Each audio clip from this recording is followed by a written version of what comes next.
Hey everybody, it's me, Glad Brad, back here for another Wednesday video visitation. We're really rounding the bend on this thing called Lent, and from what I gather, we've got a lot of folks wanting to come to these end of Lent liturgies. Later on in the presentation today, Megan's going to have a word for us about that. Right now, I want to make this statement. Last week, the Vatican came out with a statement reiterating the Church's ban on homosexual civil unions being blessed by Catholic clergy. And that was, frankly, no surprise to me. The Vatican statement also included a line, God cannot bless sin. That did surprise me some, kind of jarred me, really, and struck me as a pastorally counterproductive thing to say. I know that line jarred some of you too, because more than a few of you have been emailing me about that,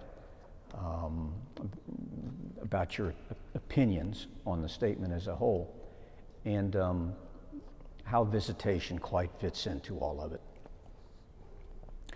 Therefore, I feel compelled to say something about it this week.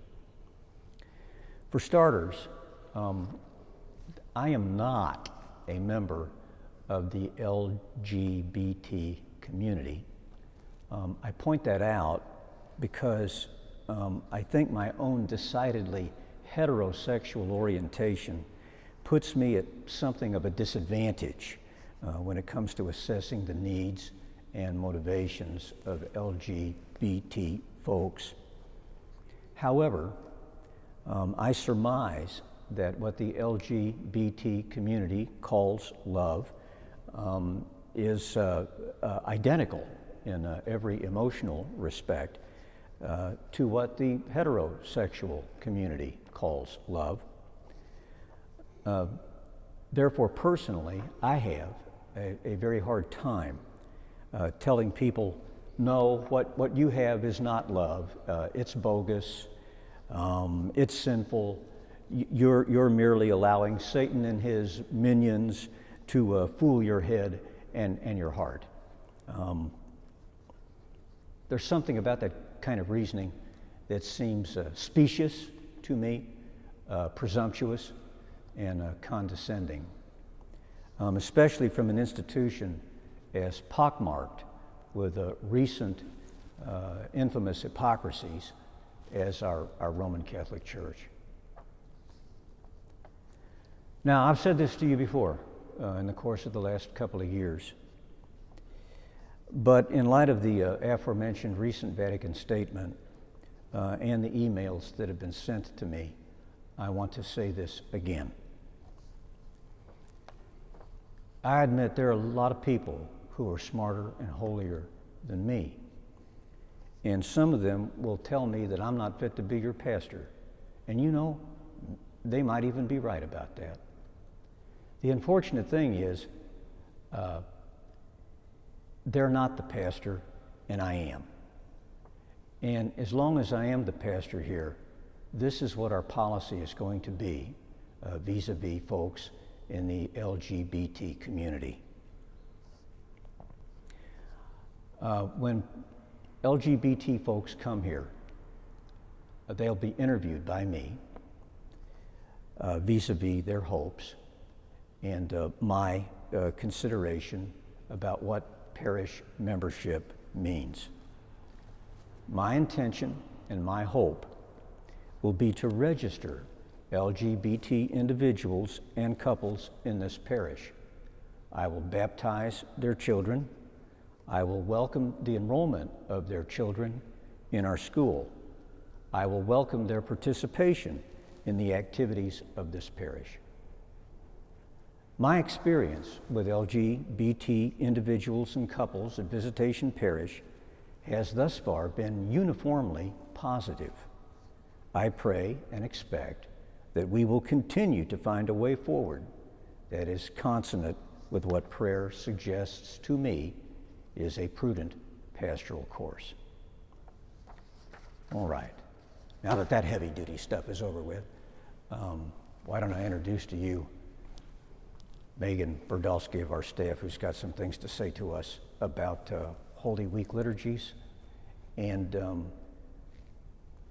anything else that crosses your mind. Well, I hope nothing else crosses my mind, but I first want to start out with Palm Sunday this weekend and just encourage those of you who are planning to attend Mass this weekend to please make a reservation as soon as possible. We have the largest number of weekend reservations on a Wednesday for this coming weekend that we have had in months. I mean, probably since maybe last August or September. So I would really encourage you, if you want to attend this weekend, particularly the 10:30, it is almost full, and I will most certainly probably have to turn some people away from the 10:30 this weekend. I just don't see any other possibility given the huge number of walk-ins we've had at the last 3 10:30s, over 80 walk-ins without reservations each weekend for 3 weekends straight. So we won't be able to accommodate that this weekend because we'll be full before we ever go in to the weekend. So go ahead and make a reservation today or tomorrow if you would like to attend this weekend. Moving on to Holy Week, I have to say, in all honesty, this has been incredibly difficult for both Debbie and myself, who have spent the better part of the last 4 or 5 work days working on your reservation requests for Holy Week and getting you seated and assigning those seats. And that being said, I can say with almost 100% certainty that every liturgy during Holy Week is full, with the exception of the Easter Vigil. So if you have not been notified by Debbie or myself with some sort of confirmation of your reservations, that you have been seated, you are on a waiting list. There are still some spots that are available and will be filled probably within the next 24 hours at the 8 a.m. and 12 noon on Easter Sunday, but most of those are people that requested 10 a.m. and we're contacting them individually to place them in one of the other masses. But I do believe right now we have 60 to 75, somewhere in that neighborhood, families that have requested seats that have received nothing at all, that are only on a waiting list. We made a request in the email confirmations that went out that if you were somebody who registered early and received seats for Thursday, Friday, and Easter Sunday, that if you would possibly consider giving back your seats for Friday or Sunday to accommodate a family who didn't receive anything, that we would really appreciate that and that they would be grateful for that as well. You're under no obligation to do that, and we did have several of you respond that you would give up your seats. Unfortunately, most of you were single individuals, and I'm looking for like a pocket of 4 seats or a pocket of 5 seats or a pocket of 3. So those singles won't really help us a lot, but it will help us maybe a little bit. So next Monday and Tuesday, you will receive your final confirmation that will also include a map with your seat locations.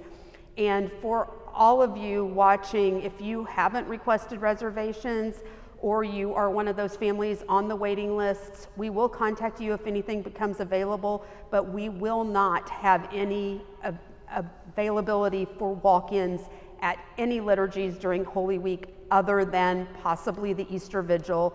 We will let you know that for certain next week.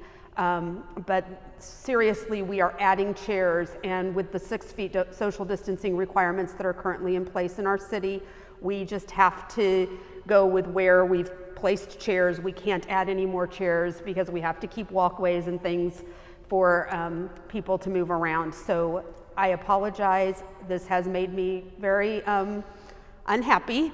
I didn't want to disappoint anybody, and to be honest, the day we started doing this, I was sick to my stomach the entire day, and I know it was because I knew I was going to disappoint some of you who were not going to get any seats this year.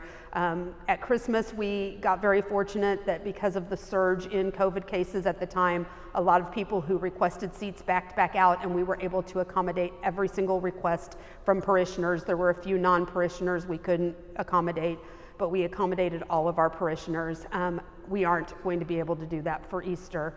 So again, my apologies if you don't get seats, and if you do, your reservations, your assignments will come out next week. If you find out you are not going to use them, please notify us as soon as you know that so that we can offer them to the next family on the list, and hopefully get more people who would like to attend the opportunity to do so.